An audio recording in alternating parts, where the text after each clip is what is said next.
السلام عليكم. النهاردة هنتكلم عن قصة حقيقية هزت قلوب الناس.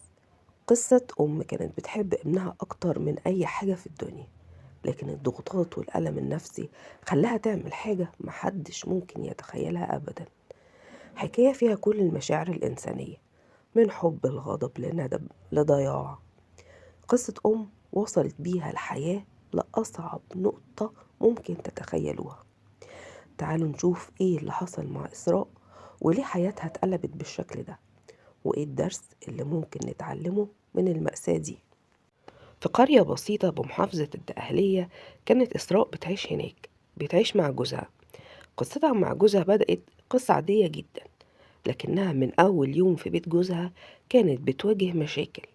أهل جوزها ما كانوش بيرحموها أبدا، كانوا دايما بيقولوا عليها كلام يكسر القلب، وبيتهموها إنها ليها علاقة مشبوهة مع رجالة تانيين.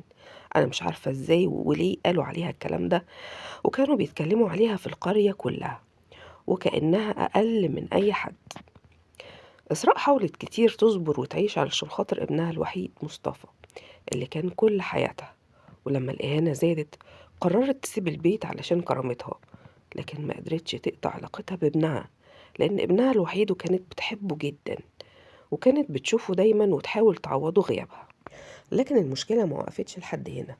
جوزها كان دايما واقف في صف أهله، وكان دايما بيصدق كل كلمة بيقولوها على إسراء، برغم إن إسراء كانت بتحاول كتير إن هي توضح له الحقيقة، وكمان كانت بتحاول توضح له إن هي مظلومة وإن أهله بيكرهوها جدا، علشان كده هما بيحاولوا إن هما يلبسوها تهمة وبيحاولوا يسوقوا سمعتها في القرية كلها. لكن كأنها كانت بتكلم حيطة، لا كان بيشوف ولا كان بيسمع. كل يوم كانت بترجع البيت مكسورة جدا، وكل كلمة جارحة بتتقال عليها كانت بتسيب جرح كبير قوي في قلبها. وفي ليلة سودة كانت إسراء لوحدها مع ابنها، والضغط النفسي اللي عاشته وصل لذروته، وحست إنها خلاص مش قادرة تكمل، وحاسة إن هي مخنوقة جدا وهتنفجر من كتر الضغط النفسي اللي جواها، وجواها أصوات كتير مش قادرة تسكتها. والصبح لما فهمت اللي حصل إسراء، كانت الصدمة أكبر من إنها تستوعبها. قتلت ابنها من كتر الضغط النفسي اللي كان جواها. حطت ايديها على بقه وكتمت نفسه واتقتل، وهي مش حاسه هي بتعمل ايه. قعدت تصرخ وتصوت، وطبعا الجيران اتلمت والناس كلها اتلمت، وطبعا تم تبليغ رجال الامن وجم وقبضوا على اسراء، وكانت الناس كلها في القريه بتتكلم عن الجريمه دي. إسراء اتحبست واتحكم عليها بالإعدام بتهمة قتل ابنها، ولبست البدلة الحمراء. وهي في المحكمة حكت قصتها قدام القاضي، صوتها كان كله ندم، وقالت أنا كنت بحب ابني جدا، والضغوطات النفسية هي اللي خلتني أعمل كده من غير ما أحس، ولحد دلوقتي أنا مش قادرة أستوعب اللي أنا عملته. أنا إزاي عملت كده؟ المحامي بتاعها حاول يدافع عنها وقال للمحكمة إن هي كانت تحت ضغط نفسي وعصبي كبير، وإنها فقدت السيطرة على نفسها وقت الحادثة. وبعد سماع كل التفاصيل المحكمة قررت تخفف حكم الإعدام، وحكموا عليها بالأشغال الشقة المؤبدة.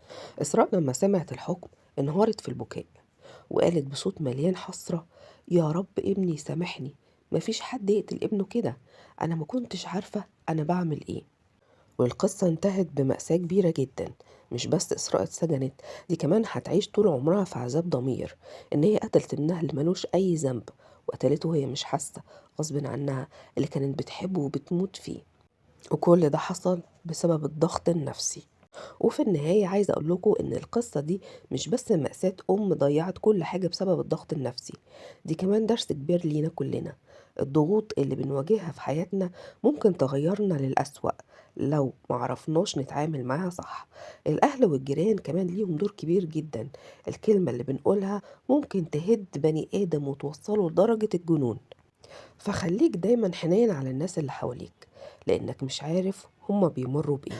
أما الدروس المستفادة بقى من القصة: رقم واحد، أهمية الدعم النفسي. الكلمة الطيبة ممكن تنقذ حياة، والضغط النفسي لو زاد عن حده ممكن يدمر إنسان. رقم اتنين، التفاهم في العلاقات. لازم الزوج والزوجة يكونوا فريق واحد ضد أي مشاكل، مش ضد بعض. رقم تلاتة بقى، وده الأخطر، دور المجتمع. الشائعات والأذى اللي بتيجي من كلام الناس ممكن يكون أخطر من أي سلاح. رقم 4 الرحمة والتسامح. نحاول نكون دايما متفاهمين ومتسامحين، لأن كل واحد فينا عنده معركة بيحاربها حتى لو محكاش عنها. وأخيرا، لو عجبتكم القصة وعايزين تشوفوا قصص أكتر، ما تنسوش تعملوا لايك للفيديو وتشتركوا في القناة. استنونا في فيديو جديد، وأشوفكم على خير الحلقة الجاية.